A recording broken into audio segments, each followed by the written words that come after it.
Greetings of peace. Welcome to the Dean Show. I'm Eddie, your host, and this week on the Dean Show, we're going to be talking about a fascinating story about a young man who at a young age was going to the church with his grandmother, and then he became a staunch atheist, joined the military, had this blind hatred of Islam. Now he's on the Dean Show. Let's hear what he has to say. We'll be right back. This is the Dean Show.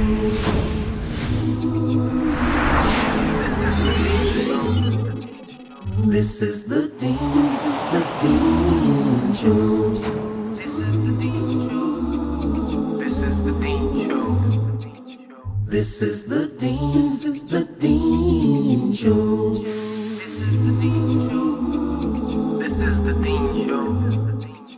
This is the Dean Show. This is the Dean Show. Assalamu alaikum, peace be with you. Ali Camarada, how are you, brother? I'm doing good, alhamdulillah. All right. Now, when I opened the show, I talked about you formerly being in the military, white American, was a staunch atheist, then a born-again Christian. Is this pretty much how it happened? The steps? Yeah, throughout high school I became an atheist, and later on a Christian again before researching Islam after 9/11, yes. Let's start from when your grandma used to take you to church. Let's start from those days. Okay. Well, when I was a little kid, my grandma was the most religious person in the family. She used to take me to church almost every Sunday. She was Lutheran. I went to the Bible study on Wednesdays and basically spent my summers, in Christian groups and Bible studies and things like that. Yeah. So that was good, yeah. So around how old were you at that time? This was ever since I was little, or as far as I can remember, until later when I got to about like middle school age or so. That's when I really didn't go to those events as much going into high school. So how do you go from grandma taking you to the church to becoming not only an atheist, really a staunch atheist, as you mentioned? I was raised, I had a lot of knowledge of it. I went through all the motions as a kid, but at the high school age, I stopped going to church as much. And then mostly it was during like biology classes. A lot of the teachers, even though religion's not supposed to be spoken about in school, a lot of times when they're talking about stuff like evolution and whatnot, the teachers, they're authority figures for kids. So, sometimes they interject their atheist belief during the high school years. And I actually had a lot of conversations with two specific teachers, and they really convinced me of their way. So when I was maybe about 14 or 15 or so, I made a decision that atheism is the truth, that it's based on science, and everybody else is just crazy nut jobs to believe anything else. And I've basically made my mind up that in order to be religious, you have to turn your mind off. And from there on, I basically was very against religion for a few years. So you totally, at that point, left religion altogether? Yeah, I had taken maybe 1 or 2 years before becoming an atheist where I wasn't really practicing as a Christian. And then when I became an atheist, my basic outlook was that everybody who believes in religion, they must be, not able to think, or they must not know science or something along those lines. Now, what did Grandma have to say about this after you told her that you made this decision? I didn't really have any discussions with her about that. It was my grandma, but it was mostly something that I talked with people my own age about. I wasn't pushing that on anybody at the time. It was just something that I mostly believed strongly myself. From there, you went on to join the military. Tell us about this. I joined the military early. When I was 17, right after my birthday, I did the early enrollment, which means that you get to do half the training. You got to finish high school and then go back for the other half. I signed up, they were going to pay for the college. I had no problem with the Army. I thought it would be a good experience, good for career path, good for paying for college, obviously, and other things, but also because I felt like it was a good move responsibility-wise. And after joining the military, that's when I went to basic training when I was 17. This was all before I was Muslim. Now, and this was, you joined the military, was this before 9/11 or after 9/11? This was actually the year of 9/11, but in March that year, so it was right after I turned 17, before 9/11. So was the hostilities that we see towards Islam and Muslims, was it anywhere near where it is today back then? I grew up in a medium-sized city, and Erie, Pennsylvania has about 1 million people, but I never met a Muslim my whole life growing up. We don't have many international like races or anything, not many immigrants, because it's a smaller city. In the military, I mean, I can't remember the word Islam or Muslims coming up before 9/11, even in the military. It was basically a non-issue. Nobody knew about it. Nobody talked about it. It didn't come up as much in the media. And then even in basic training that first year when I was 17, I went that summer, which was just a few months before 9/11.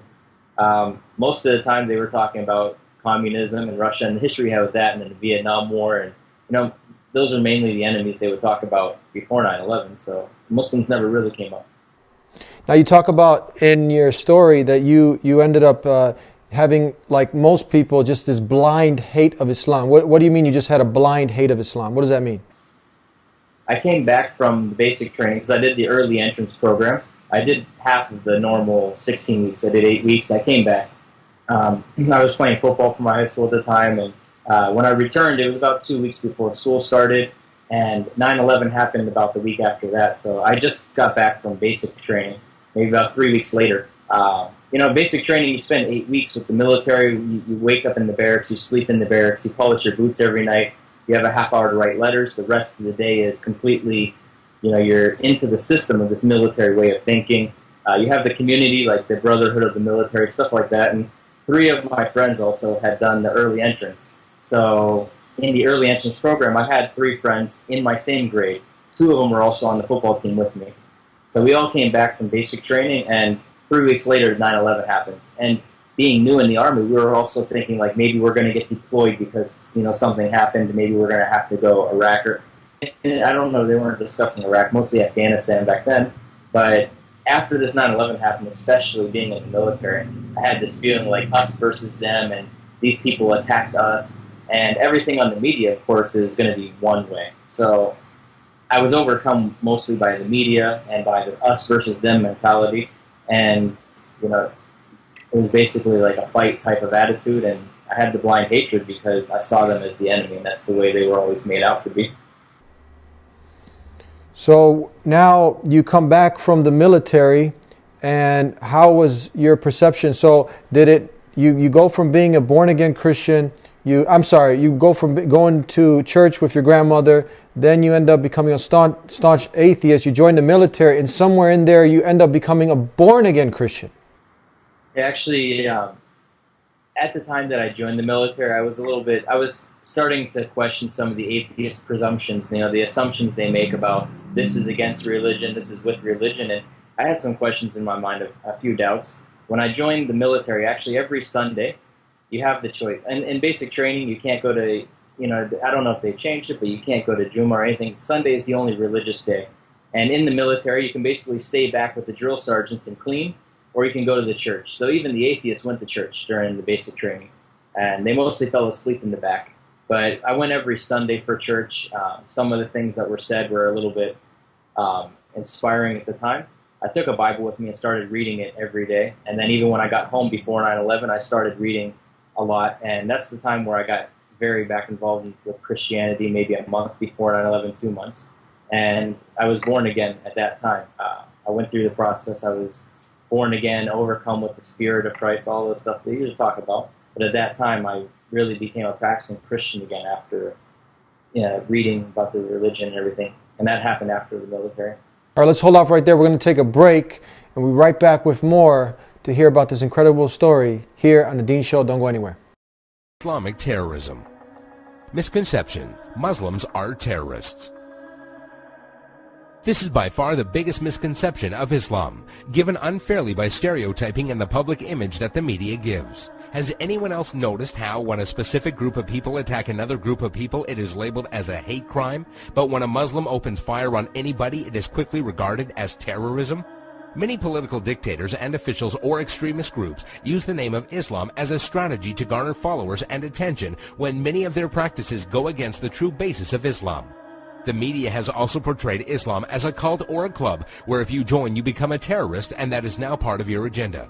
However, all over the world people practice Islam in the true form and use it as a way of life. There are many verses in the Quran that go against the idea of terrorism. Some of these verses include, "Fight the way of Allah, those that fight you, but do not transgress limits, for God does not love transgressors." This basically means do not fight except in self-defense, and even in doing so, do not go beyond defense. Another verse states, "If they seek peace, then you seek peace." Which means, do not attack people for no reason or kill innocent people. There is nowhere in Islam, whether it be in the Quran or the teachings of Muhammad, that promotes the killing of innocent people. Please subscribe to The Dean Show. Follow us on our official Facebook and Twitter pages in the links below. Please also help support The Dean Show by making a donation in the link below. Back here on The Dean Show, and we're talking to a gentleman, Ali, who went from going to church with your grandmother to becoming a staunch atheist, joining the military, and then becoming a born-again Christian. That's where we left off. Please continue from here. So you're a born-again Christian now. What happens in your life now? Yeah, I was born-again Christian while I was in the military. And like I said, that was the first half of my training. Part of the early entrance program was I did have training, but you have to have a high school diploma or GED. So I went back to my senior year of high school. Maybe 3 weeks before 9/11 happened, I came back from the military.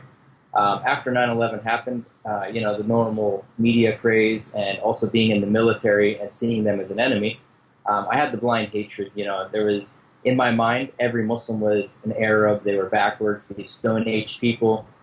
They blew up our buildings, attacked us and everything. It's the whole us versus them mentality. For maybe a good 2-3 months, there would be jokes in family gatherings. Friends would make, different jokes about Muslims. And, now that you think back on it, it's basically a modern day of racism. We never say something about black people or Hispanic people. We feel bad. But at that environment at the time, everybody hated Muslims. So it was kind of going with the flow, but also I internalized as well, hating these other people that would attack us. For maybe about the next 2-3 months, that's all it was, just blind hatred. I didn't know anything about Islam. But I hated it despite having no knowledge. Talk to us about this class project that you had, that it was an easy A, an easy pass if you did it, and what was it on? Yeah, actually, being my senior year, I only needed a few credits. So I took a few of those easy classes, that you don't have to do anything in. And it was a drafting class, CAD and doing different stuff. And we had a project that was due after Christmas. If you make a board game, and the teacher said that if you make a board game using the drafting techniques, if it's an original idea, you get an automatic A for the class, even if you don't show up. So, everybody wanted to put a little effort in it. And he said if it was a unique idea that he's never seen before, I would get an automatic A, and everybody would. So being after 9/11, I decided to make a concept that I'm going to kill Osama bin Laden. You roll dice, eventually you fly to Afghanistan, you land on a square, you pick up a weapon, you land on another square, you pick up something. It was like a board game. And the whole plot was to kill Osama bin Laden. I finished this before Christmas break, and it was due afterwards.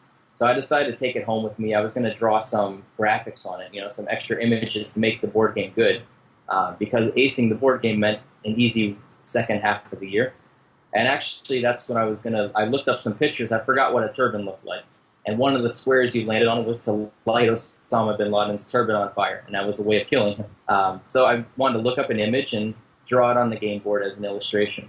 And that's actually when I jumped on Google, started typing in turbans. And one of the first sites I came across was the IslamGuide.com, the brief illustrated guide to Islam. And I remember one paragraph specifically. It may have been the first or the second. But it said that Islam believes in the prophets like Adam and Noah and Abraham and Lot and Moses and Jesus. And that blew me back, because all I ever heard is that these people believe that the more disbelievers they kill before they die, the better they're in heaven, the 72 virgins and everything. So reading that they believe in the prophets was shocking to me, because I had a blind hatred but no knowledge. So once I saw that, I realized, I hate these people, but I don't even really know what I'm hating. I mean, how can you truly hate something if you don't know it? And then combined with my being born again for about the last maybe 5-6 months at the time, I also asked myself, how can I truly call myself a Christian if that's the only religion I ever even knew anything about?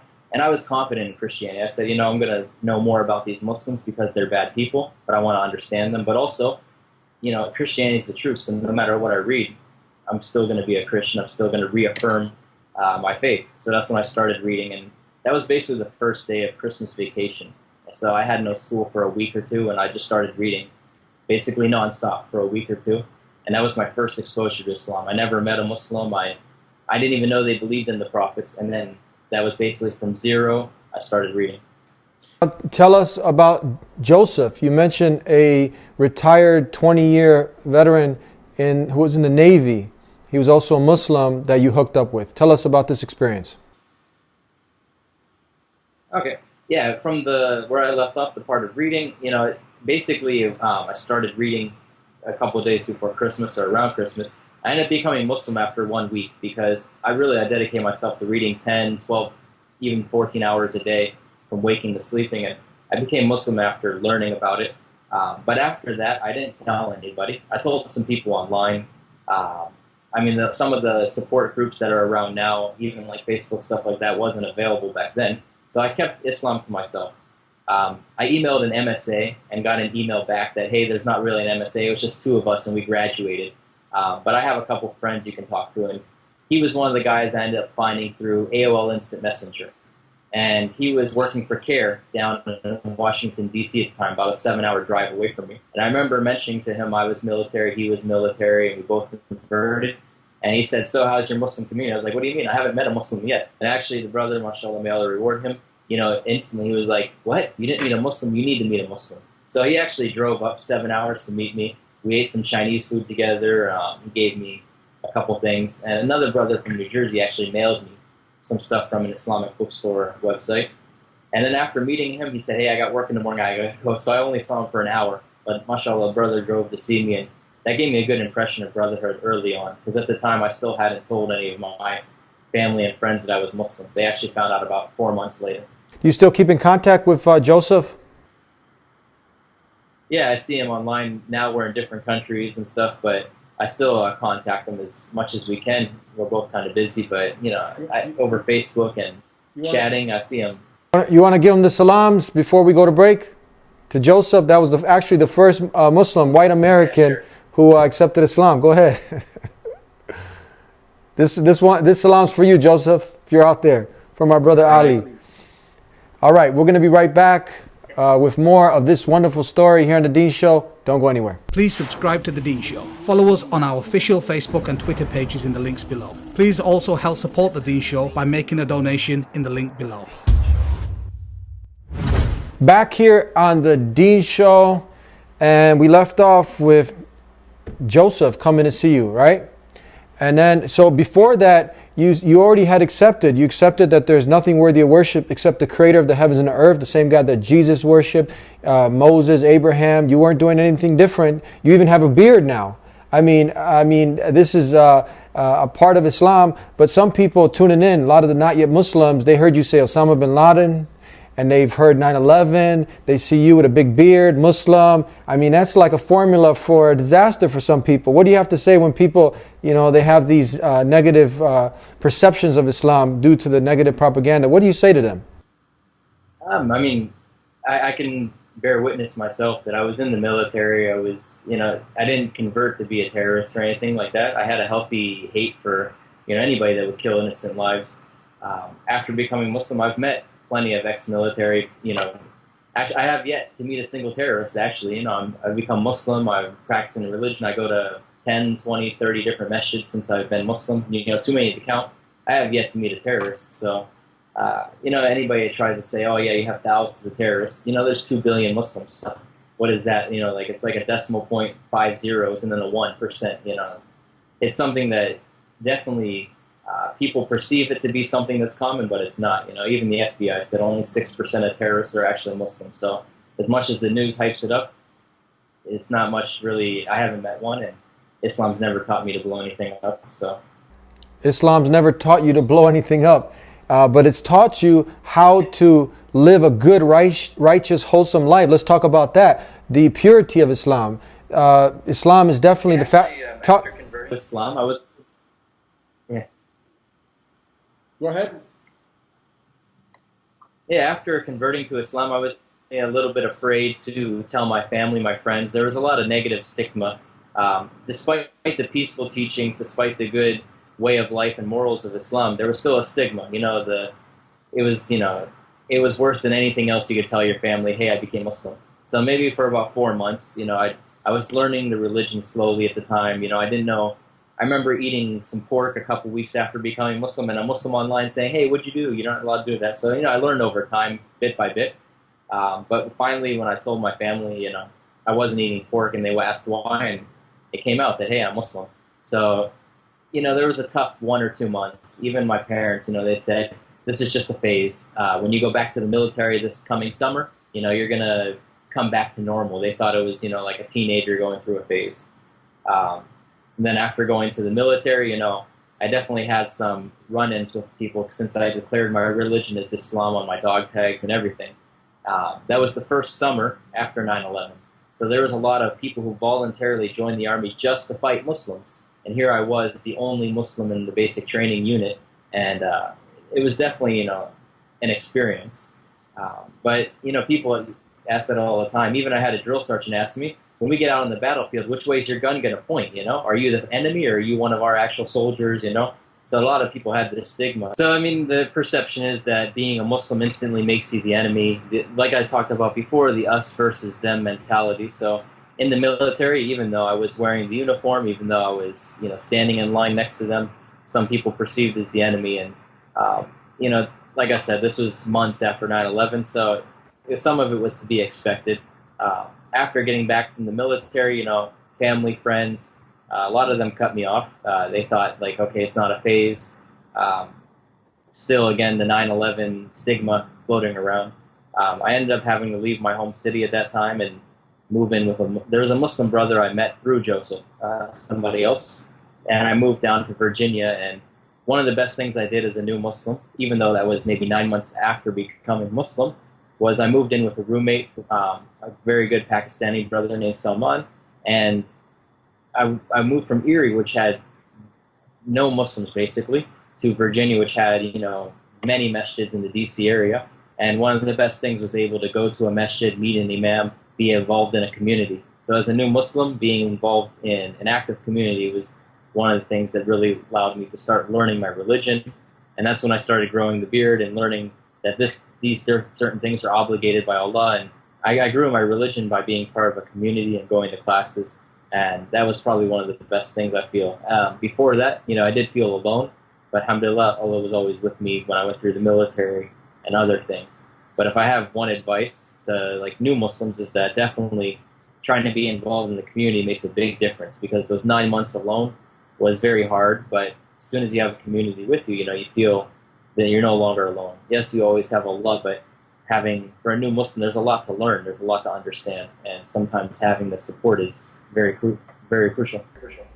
We're going to talk about, I got 2 more points, and because we're almost out of time, we're going to talk about faith chat in a second after this last question. So what was it about Islam that had you go against all the odds, that had you finally accept it?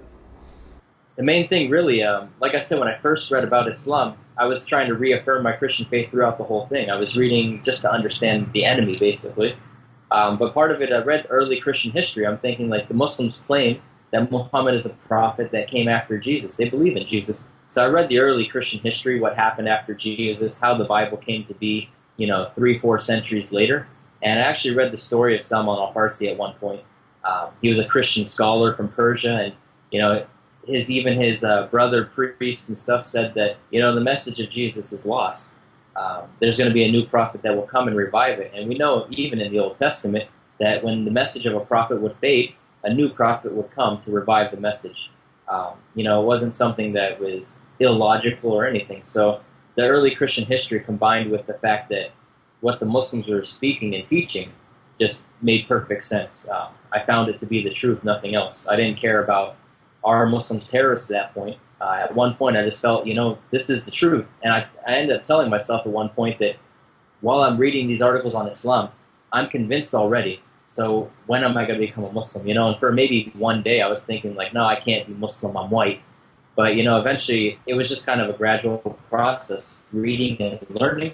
I realized this is the truth, and then I accepted that. Last thing I want to talk about, we have 30 seconds left. Tell us about the New Muslim Academy, and also where people can hook up with you at faithchat.com. Yeah, actually, one of my first teachers in Virginia, Yusuf Idris, he runs the New Muslim Academy. It's one of the best online resources for after the Shahada. Before the Shahada, when you're not a Muslim yet, faithchat.com, we have a live team and some articles, and we try to spread the message of Islam to those who don't know it yet, just like I did at one point. So if anyone has any questions now, maybe that person's a blind hater, but they like what we have to say, they're really inquisitive now, they want to learn more, they can hook up with you at faithchat.com. Yes. Okay, thank you so much for being with us, brother.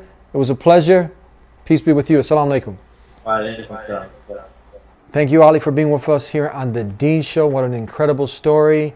Don't forget newmuslimacademy.com. And if you want to hook up with him, faithchat.com. I get fascinated every time I hear an individual come on and share their story, because there are so many people. Without a doubt, Islam is something rational, logical. And if you look into it, if you put this blind hatred, this racism, this animosity that you might have, that's really based on a false fear.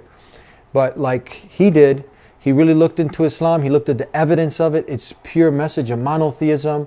It's called to do good, to live a righteous life. It doesn't call you to blow yourself up or anybody. It doesn't call you to terrorism and all these other things that are associated with it. And with all the negative propaganda, it still continues to be the fastest growing way of life in the world. Why is that? Why is that? You got to ask yourself. So you learn that, once he saw the similarities, he saw that Islam, submission to the will of the Creator, not the creation, that he saw calls Muslims to believe in Moses, Abraham, Jesus, the last and final messenger, Prophet Muhammad, peace be upon him, and you can put it all together from the beginning. That they didn't come with different religions. They all came with the same simple message, the same way of life, that you submit yourself entirely to the one who created you. You don't worship a man, a woman, a stick, a stone, a bone. No, Jesus, peace be upon him, who we love and revere, he never, it's a lie.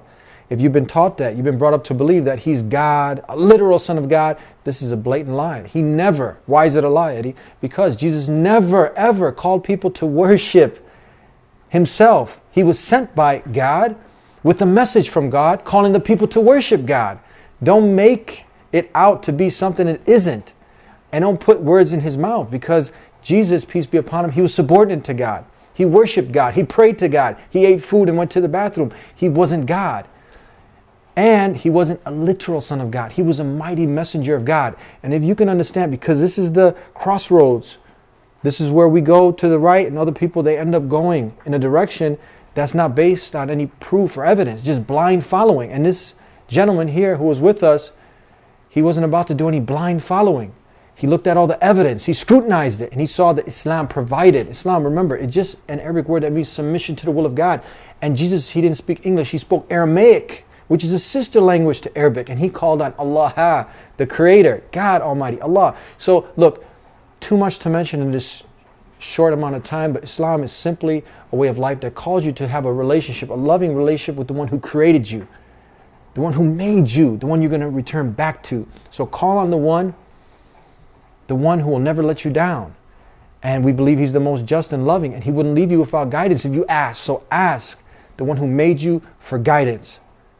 And continue to tune into the Deen Show. This life is short. You got to figure it out. What's the purpose of life? What's the meaning of life? Why have I been created? Why am I here? Just to accumulate a lot of wealth and money, party and die? No, there's more to life. Think about it. Think about it. Follow us. Subscribe to the Deen Show. And as you can see, I get really excited talking about Islam because it makes sense. It really makes sense. And it'll make sense to you if you just look into it, put this blind hatred, animosity, or you picked up maybe through the media, Fox News, or many of these other outlets, and tune into the Deen Show every week so you can learn more and you can be enlightened. That's right, and a whole new world will open up. We'll see you next time, inshallah. God willing, until then, peace be with you.